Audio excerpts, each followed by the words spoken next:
C'est Jésus-là qui veut nous communiquer en fait sa pensée au travers de sa parole, parce que le cœur de ce que nous faisons aussi, c'est la parole. Amen. Nous n'inventons pas des théories, d'accord? Je suivais un prédicateur hier qui disait que la foi chrétienne a ceci de spécifique que, il faisait la différence. Il dit, la science va vers le futur. C'est-à-dire que chaque fois, on essaie de découvrir de nouvelles choses avec la science. Amen. Vous vous rappelez, quand on voit tout au long de l'histoire, la science nous a permis de découvrir de nouvelles choses. N'est-ce pas? Et souvent, quand on dit souvent on ne connaît pas quelque chose, on se dit, bon, la science, on ne sait pas encore, peut-être la science va évoluer et on va découvrir de nouvelles choses. Mais il disait, la foi chrétienne est différente parce qu'on ne cherche pas à découvrir de nouvelles choses. On cherche à découvrir des anciennes choses que Dieu a déjà données. Amen. La foi chrétienne, on n'est pas là pour découvrir de nouvelles choses, de nouvelles révélations, de nouvelles pensées. Non, Dieu a déjà révélé sa pensée dans la Bible. Et maintenant, notre travail, c'est de chercher à découvrir ce que Dieu a déjà dit. On n'invente pas. Amen. Donc, si tu vois quelqu'un qui invente une nouvelle théorie, te dit, ça, ce n'est pas dans la Bible. Ça, c'est Dieu qui m'a révélé parce que je suis son envoyé spécial sur la terre. Tu comprends déjà où il est. Amen. Non, il n'y a pas de nouvelles choses, de nouvelles révélations. La parole est déjà là. Amen. Dieu nous a déjà donné sa parole. Et ce matin, le Seigneur veut encore que nous puissions parler autour de cette parole. Et qui se rappelle, j'imagine, vous vous rappelez de la parabole des talents. Tout le monde connaît la parabole des talents. Il y a je ne sais pas si dans l'ordre était le premier à rendre compte. Le dernier, le premier à rendre compte. Celui qui n'a pas fructifié ses talents. Il était le dernier à rendre compte. Et vous vous rappelez ce qui s'est passé avec celui-là? Qui peut nous dire ce qui s'est passé avec ce dernier-là? Qu'est-ce qu'il a fait? Il a caché. Pourquoi il a caché? Parce que? Mais pourquoi il avait peur de tout perdre?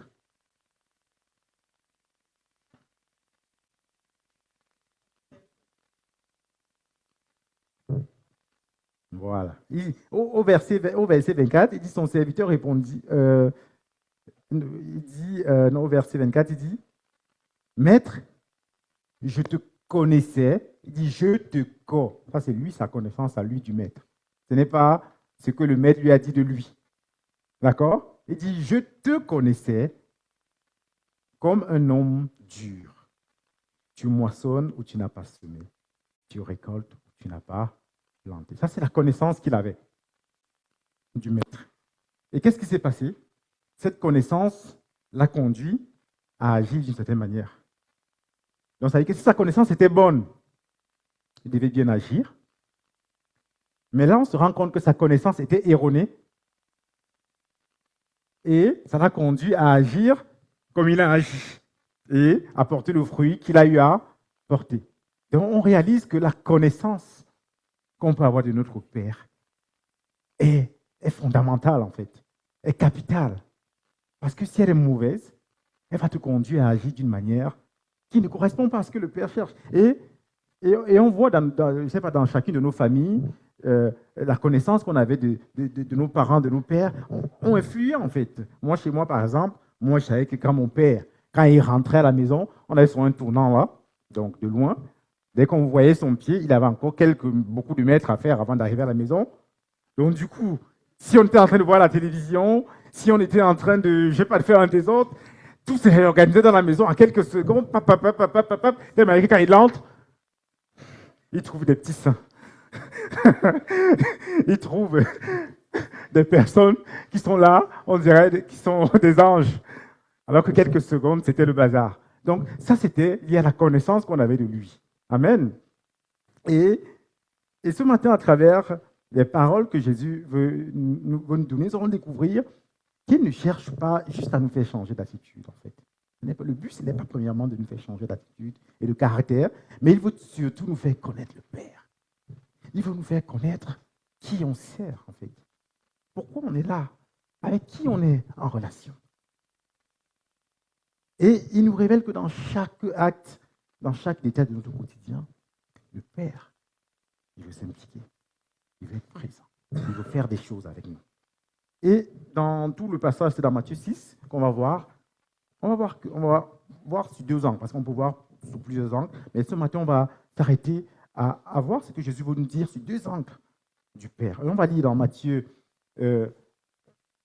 6, versets 1 à 6, premièrement. Si vous pouvez afficher. Et après versets 16 à 18. Matthieu 6, versets 1 à 6 et 16 à 18. Il y a quelqu'un qui peut le lire pour nous? Américaine. Can you read for us, please? Yeah. Tu veux?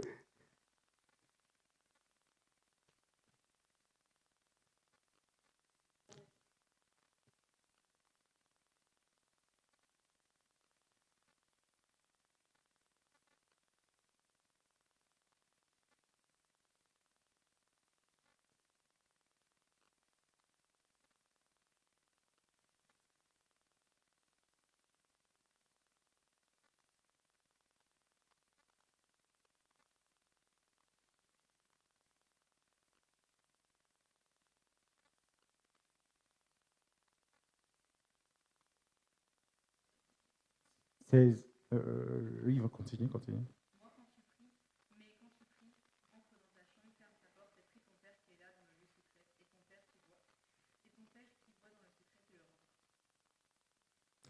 À 18.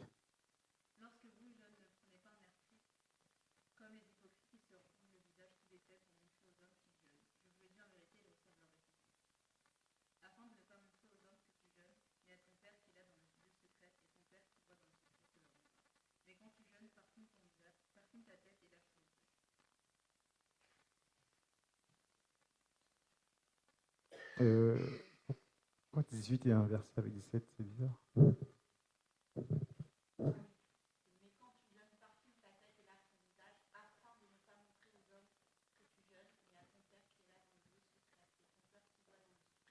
Dieu le rendra. Amen. Dans ce passage, Jésus veut nous révéler, nous montrer le Père qui est là, dans le lieu secret, et le Père qui nous rendra. Le Père, c'est surtout ça en fait, ce focus-là, que Jésus veut qu'on s'attarde. Bien. Oui, c'est bon. Le Père qui est là, dans le lieu secret. Et Jésus utilise ici, pour nous parler du Père, des exemples d'activités de la vie commune, de la vie spirituelle commune qu'on a l'habitude de faire, que ses contemporains avaient l'habitude de faire. Ils avaient l'habitude de faire des aumônes, de faire des prières, d'accord? Ils avaient l'habitude d'agir ainsi. Aujourd'hui, Jésus peut nous dire, lorsque peut-être tu vas rendre visite à ton frère à l'hôpital. Il peut dire, lorsque tu vas aider ton voisin. Il dit, lorsque tu sers aux tables, tu nettoies le local. Il dit, ton Père qui voit dans le secret est là, premièrement. Le Père est où? Il est là. Lorsqu'il n'y a personne qui nous regarde, lorsqu'il n'y a personne qui est avec toi, Jésus te dit ce matin que tu as un Père qui, dans les moindres de ces activités dans lesquelles tu t'impliques, dans lesquelles tu te mets en œuvre, le Père est là en fait. Parfois, on croit être seul. On croit que personne ne nous regarde. Parfois, on se dit, mais depuis que je fais ça, personne n'a jamais rien dit. Mais Jésus te révèle ce matin ce Père qui est là et qui regarde ce que tu es en train de faire. Et il veut que nous soyons pleinement conscients de la présence de ce Père-là, qu'il est présent dans toutes ses activités, dans tous les domaines de nos vies. Lorsqu'on prie, on est seul dans sa chambre. Il n'y a personne qui nous voit, n'est-ce pas? Il dit, ton Père est là, il te voit. Il est là et il voit. Il n'est pas seulement là. Il est là et il voit ce que tu es en train de faire. Il voit les activités que tu es en train de mener à chaque instant, à chaque moment. Et le Père qui est là et qui voit, il ne veut pas juste être là et voir. Son but, c'est d'être là et voir pour te le rendre. C'est l'objectif du Père. Son but, ce n'est pas de regarder pour voir si tu vas faire une faute ou te punir. Non, ce n'est pas ça le but du Père. Il n'est pas là pour regarder avec les yeux, pour attendre que tu chutes. Son but, c'est d'être là pour voir ce que tu fais et de te le rendre par la suite. Et de te récompenser pour ce que tu fais par la suite. Mais ceci, c'est à une condition, Jésus nous dit. Il faut que tout ce que tu fais soit fait pour qui? Pour lui. Il faut que ce soit fait pour lui. C'est pourquoi Jésus dit dès le départ, gardez-vous d'accomplir vos devoirs religieux en public pour que tout le monde vous remarque. Sinon, vous ne recevrez pas votre récompense. Jésus dit, le Père est là, il voit, et il veut te le rendre, mais à condition que tu ne fasses pas pour le regard des hommes, que tu ne le fasses pas pour que les hommes te rendent quelque chose. Et cette portion des Écritures nous enseigne que notre seule et unique motivation dans tout ce que nous faisons doit être pour le Seigneur. Notre cœur ne doit aucunement être partagé. On ne doit pas attendre l'hypothétique reconnaissance des hommes, parce que la reconnaissance des hommes, elle est hypothétique. Ce n'est pas ce qu'on doit attendre. Mais le Seigneur veut que nous puissions attendre la récompense du Père qui est garantie. La récompense des hommes est hypothétique, mais la récompense du Père est garant.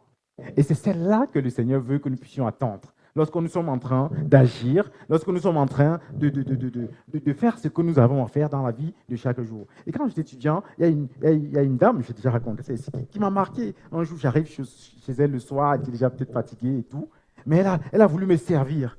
Et j'ai dit non, c'est pas la peine. Elle me dit non, laisse, c'est pour le Père. Elle me dit non, c'est pour le Père. J'ai dit waouh! Elle faisait pour la récompense du Père. Ce n'est pas pour moi qu'elle le faisait. Ce n'est pas pour avoir ma récompense, ce n'est pas pour avoir mes remerciements qu'elle le faisait. Elle le faisait pour avoir la récompense du Père. Et lorsqu'on est dans cet état d'esprit de faire pour le Seigneur, on n'attend plus rien des hommes, mais on attend tout de celui pour qui on le fait. Pour qui je fais ce que je suis en train de faire?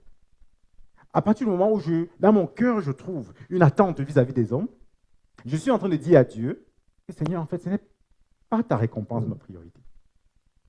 Lorsque je mets les hommes dans l'équation de ce que je suis en train de faire, je suis en train, par conséquence, d'exclure Dieu. Je suis en train de dire à Dieu, ce n'est pas pour toi que je fais, c'est pour les hommes que je fais. Et la conséquence est, Jésus nous le dit, vous ne recevrez pas votre récompense. Et je me dis souvent, Seigneur, je ne veux pas être de ceux-là qui arriveront au ciel après avoir fait beaucoup de choses pour toi, entre guillemets, mais j'arrive devant toi, tu me dis, en fait, c'est pas, tu as fait beaucoup de choses que j'approuve, mais en fait, ce n'est pas pour moi que tu le faisais. Tu as déjà reçu ta récompense sur la terre, parce que c'est cette récompense terrestre que tu désirais. Donc, on peut avoir mené beaucoup d'activités spirituelles, faire de bonnes choses qui sont vraies, qui sont bien, qui sont les choses que Dieu veut. Et on parle d'un roi dans la Bible, j'ai oublié son nom, dans 2 Chroniques. On dit qu'il a fait tout ce que l'Éternel voulait, tout ce qui était bien aux yeux de l'Éternel, mais il l'a fait avec un cœur partagé.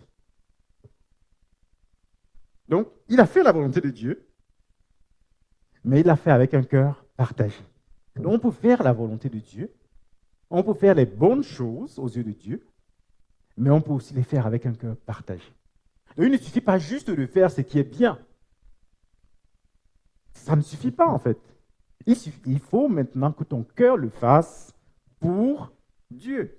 Maintenant, quand je chante là, c'est bien, c'est honorable, c'est juste, mais est-ce que dans mon cœur, je le fais pour Dieu? C'est ça la différence, c'est très subtil. Et ça, aucun homme ne peut traiter ça. Il n'y a que nous, en fait. Personne ne peut le savoir. Personne ne le saura jamais. C'est uniquement entre toi et Dieu. Et il n'y a que toi, en observant ton cœur, qui peut savoir. Et Jésus donne une image. Il insiste en donnant une image. Il dit que ta main gauche ne sache pas ce que fait ta main droite. Mais c'est fort, c'est possible ça. Il dit que ta main, ou la main gauche, souvent j'ai du mal. J'ai besoin de faire comme ça. C'est quand je vois la main qui vient, je dis, ah ça c'est la droite, parce que j'arrête, je m'embrouille. Il dit que ta main gauche ne sache pas ce que ta main droite fait.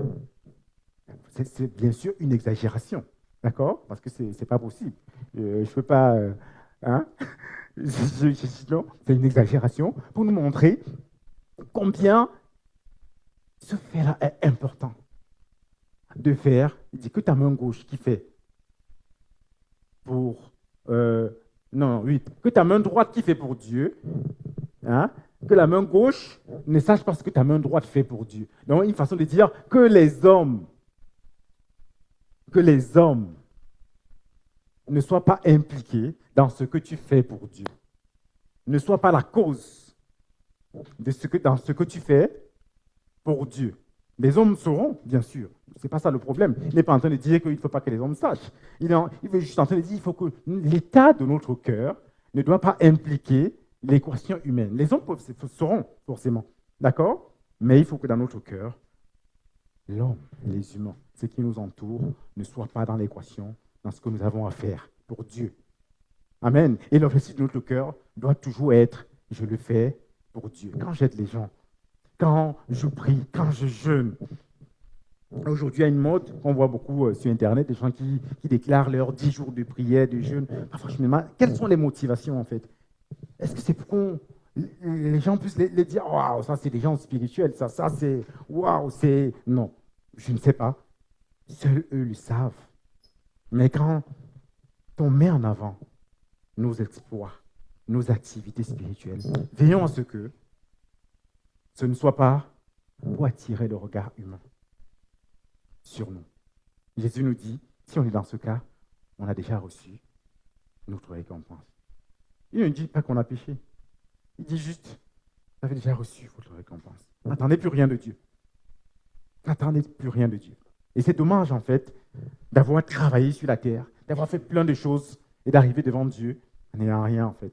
On s'attend, c'est un peu comme un enfant qui a fait plein de choses, il arrive devant son père, il s'attend à avoir un cadeau. Son père dit, mais non, je ne peux plus rien pour toi parce que tu as déjà reçu, en fait, tous tes cadeaux.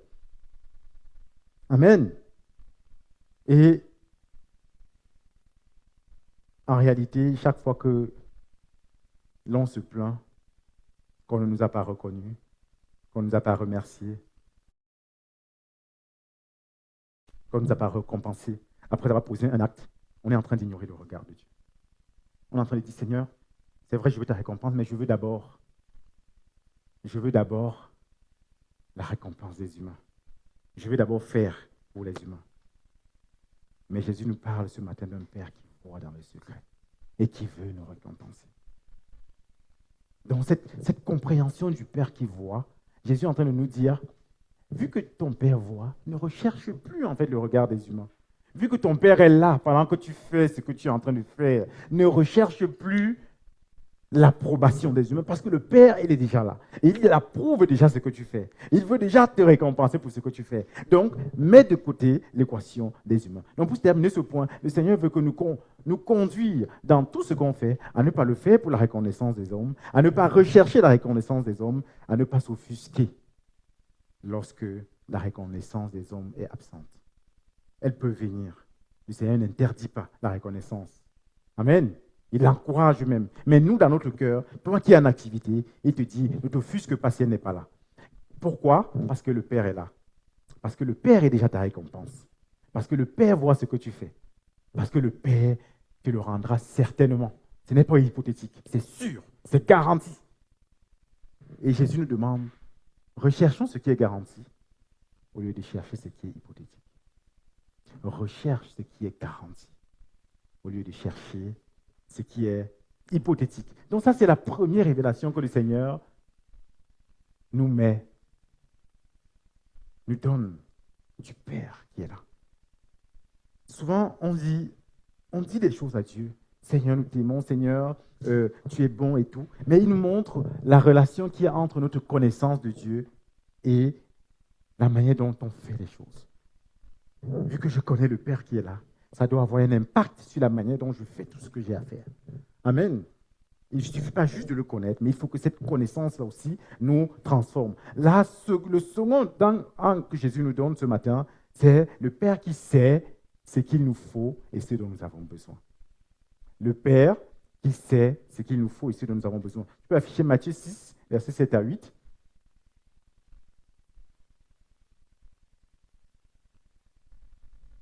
Il dit en priant, ne multipliez pas de vaines paroles, comme les païens qui s'imaginent qu'à force de paroles, ils seront exaucés. Ne leur ressemblez pas, car votre Père sait de quoi vous avez besoin avant que vous ne le lui demandiez.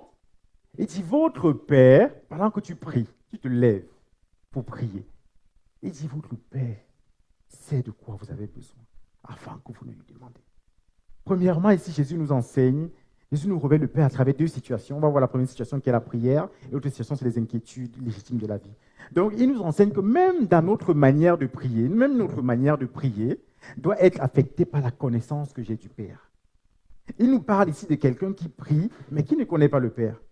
Et cette personne pense qu'il a un Père qui a besoin qu'on répète la même chose, la même chose, la même chose pour pouvoir avoir l'exaucement. Il dit non, en fait, notre Père, ce n'est pas ça. Il n'a pas besoin que tu répètes 1000 fois la même chose pour être exaucé. Parce que quand tu entres là dans le lieu où tu veux prier, avant que tu veux commencer à prier, le Père sait déjà ce dont tu as besoin. Mais est-ce que ça implique qu'on ne doit plus prier? Est-ce que ça n'implique pas qu'on ne doit plus prier? Aujourd'hui, on trouve une multitude d'enseignements sur comment recevoir l'exaucement. Des gens disent qu'il faut acheter de l'huile ou de l'eau, il faut faire des offrandes pour être exaucé, il faut faire ceci, parfois il faut voyager, il faut se déplacer. Mais Jésus, ici, nous révèle le Père qui connaît nos besoins avant que nous ouvrions la bouche. Et cela ne devrait pas justement nous empêcher de prier, mais cela devait plutôt changer la manière dont nous approchons du Père. Et à la suite de ce passage, Jésus nous donne la prière de notre Père. Il nous montre maintenant comment on doit prier. Tu peux avancer, s'il te plaît. Il nous montre maintenant comment nous devons prier. Il dit, on ne prie plus, premièrement, en priorité pour lui faire connaître nos besoins. Si tu dois changer ta manière de prier, ta prière n'est plus en priorité pour faire connaître tes besoins à Dieu, mais d'abord pour grandir dans ta relation avec lui, pour grandir dans ton intimité, pour connaître son cœur. Et dans le modèle de prière de notre Père, il dit, notre Père, il commence par notre Père qui est aux cieux, que ton nom soit sanctifié, que ton règne vienne. Là, il ne s'agit pas de nos besoins, mais il s'agit d'abord de notre relation avec Dieu. Il s'agit d'abord de notre connaissance. Comment je peux, Seigneur, davantage t'aimer? Comment je peux davantage faire ta volonté? Ça, c'est la priorité que Jésus met. Il change la priorité de nos prières. Ce n'est plus nos besoins. Nos besoins viennent ensuite. Que ton nom soit sanctifié, que ton règne vienne. Et ensuite, maintenant, en troisième lieu, dit, donne-nous notre pain. Donne-nous notre pain. La manière de prier change. Parce que je sais que le Père connaît nos besoins. Maintenant, je ne mets plus mes besoins en priorité. Je mets ma relation avec lui. Seigneur, je veux faire ta volonté. Seigneur, que ton nom soit sanctifié dans ma vie. Seigneur, donne-moi de vivre pour toi. Donne-moi d'être quelqu'un de passionné de toi. Donne-moi d'être quelqu'un qui t'aime.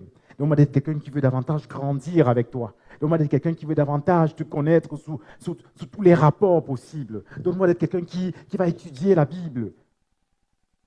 Voilà ce que Jésus nous demande de mettre en priorité. Et non plus nos besoins personnels. Et ensuite, il n'exclut pas nos besoins. Et ensuite, maintenant, il parle de nos besoins. Ensuite, il nous parle de nos besoins. Lorsque je suis conscient que j'ai un Père qui connaît mes besoins, je ne suis plus dans la panique, dans la prière.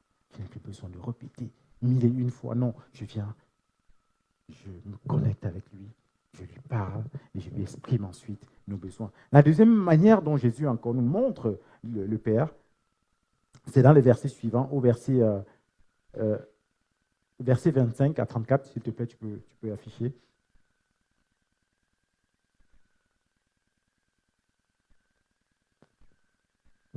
Il dit, c'est pourquoi je vous dis, ne vous inquiétez pas de votre vie, de ce que vous mangerez, ni pour votre corps, de quoi vous serez vêtu. La vie n'est-elle pas plus que la nourriture, et le corps plus que le vêtement? Regardez les oiseaux du ciel, ils ne sèment ni ne moissonnent. On connaît tous ces passages. Hein? Ils n'amassent rien dans les greniers, et votre Père céleste les nourrit. Ne valez-vous pas beaucoup plus qu'eux? Qui de vous, par ses inquiétudes, peut ajouter une coudée à la durée de sa vie? Et pourquoi vous inquiétez-vous au sujet du vêtement? Considérez comment croissent les lys des champs. Ils ne travaillent ni ne filent. Cependant, je vous le dis, Salomon, même dans toute sa gloire, n'a pas été vêtu comme l'un d'eux. Si Dieu revêt ainsi l'herbe des champs, qui existe aujourd'hui et qui demain sera jetée au four, ne vous vêtira-t-il pas, à plus forte raison, gens de peu de foi? Ne vous inquiétez donc pas et ne dites pas que mangerons-nous, que boirons-nous, de quoi serons-nous vêtus? Car toutes ces choses, ce sont les païens qui les recherchent. Votre Père céleste sait que vous en avez besoin. Cherchez premièrement le royaume des cieux et sa justice, et la justice de Dieu, et toutes ces choses vous seront données par-dessus. Donc Jésus nous parle encore du Père sous cet angle de l'inquiétude, en fait. Il dit, vous avez un Père qui sait ce dont vous avez besoin. Vous avez un Père qui est là. Il sait ce dont vous avez besoin. Et il dit, pourquoi vous inquiétez-vous encore? Pourquoi vous inquiétez-vous encore? Il nous enseigne que nos inquiétudes sont le fruit du manque de notre connaissance du Père et de ce qu'il fait déjà. Et il nous invite à ouvrir les yeux pour voir que Dieu est déjà en action. Tu peux avancer la slide, s'il te plaît. Dieu est déjà en action dans la création qui a une valeur moindre que nous. Il dit, regarde les arbres. Dieu, regarde les oiseaux qui sont là. Dieu les nourrit déjà. En fait, Jésus veut nous pousser à utiliser notre cerveau, en fait, à utiliser notre logique. Il dit, regarde cet arbre-là. Regarde ces oiseaux-là. Ils ont une valeur infiniment moindre que toi. Et Dieu prend déjà soin d'eux. Parce qu'ils sont vivants. Amen. Ils sont vivants. La nature est là au printemps. On voit comment la nature se part de bête, de beauté et tout. Dieu dit, Jésus nous dit que Dieu, le Père habite déjà la nature. Et cette nature-là a une moindre valeur que toi. Mais Dieu prend soin d'elle. En fait, il utilise de la logique en fait, et de la déduction pour se dire, mais si Dieu prend soin de la nature, si Dieu prend soin des oiseaux, logiquement, ça veut dire qu'il doit aussi prendre soin de moi. Amen. Donc, logiquement, ça veut dire que l'inquiétude ne doit plus faire partie de ma vie. Vu que Dieu prend soin de ce qui est moins important que moi. Je ne sais pas si vous comprenez un peu cette logique que Jésus est en train de mettre en place. Il dit, si Dieu prend soin de ce qui est moins important que moi j'ai plus d'importance. Donc, ça veut dire que Dieu, logiquement, doit prendre soin de moi. Donc, en conséquence, je ne dois plus m'inquiéter. Donc, en conséquence, l'inquiétude ne doit plus faire partie de ma vie. Quoique, on voit encore l'inquiétude dans nos cœurs. Mais Jésus veut qu'on médite sur ces paroles-là pour chercher vraiment à comprendre.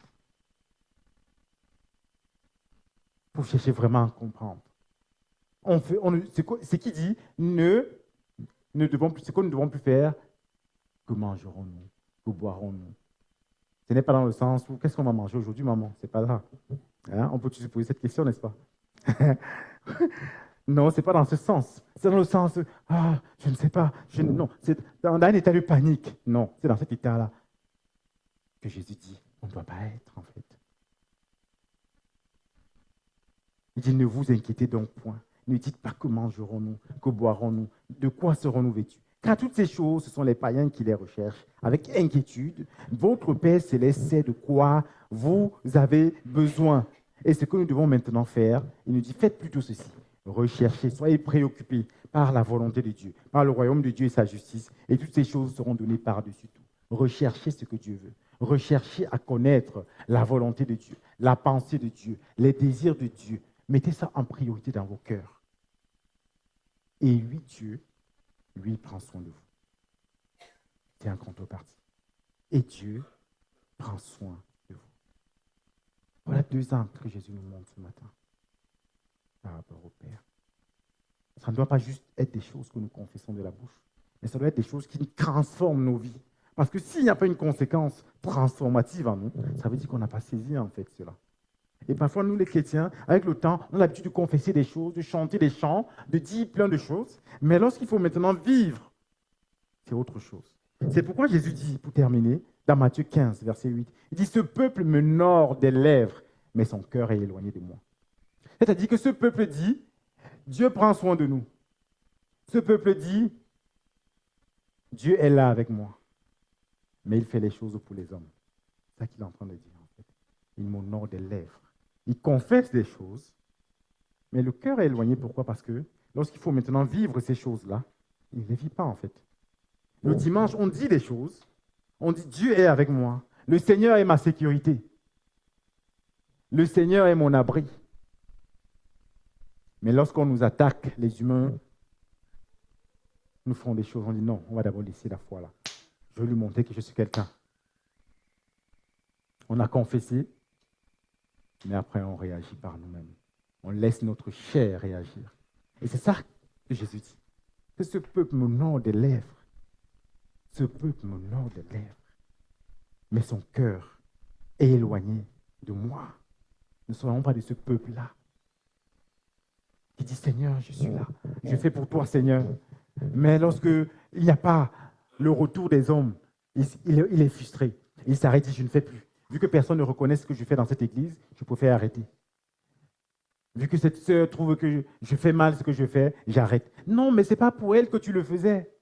Tu le faisais pour le Seigneur. Donc continue de faire ce que tu as fait pour le Seigneur. Quel que soit ce que les gens disent, continue de faire ce que tu as fait. Qu'est-ce qu'on ne dit même pas? Continue de faire pour le Seigneur. Et là, tu es en train d'honorer le Seigneur. Là, tu es en train d'avoir un cœur, parce que tu fais pour Dieu, tu vas avoir un cœur qui reste attaché à Dieu. Donc, que notre confession ne soit pas différente de l'état de notre cœur. C'est ce que le Seigneur veut nous encourager ce matin à faire. Que ce qu'on connaît du Père soit ce qu'on vit, soit ce qu'on vit pleinement. Voulons-nous être de ce peuple-là qui prie, qui adore, qui étudie la Bible, qui jeûne, qui donne, mais avec un cœur partagé. C'est-à-dire avec un cœur qui n'est pas entier. Qu'est-ce qu'on veut être? Quelle est l'église que nous voulons être? Qui fait les choses de manière partagée? Pose-toi la question ce matin.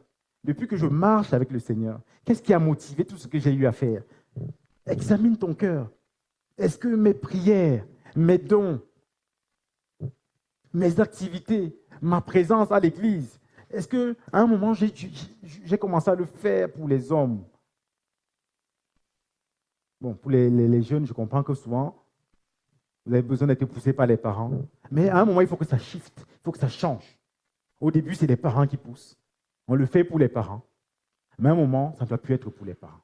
Ça doit être pour toi. Parce que tu as pris conscience que ton Père est là et il va te donner une récompense. Ce n'est plus la récompense des parents, parce qu'il y a souvent certains parents qui disent « Tu viens à l'église ce matin, tu auras 10 euros. » Et je dis « Ah oui, je viens. » C'est bien pour un début. Ça permet de faire démarrer le moteur. Mais à un moment, ça ne doit plus être à cause des 5 euros et 10 euros que tu auras. Ou non, ça doit être maintenant pour toi.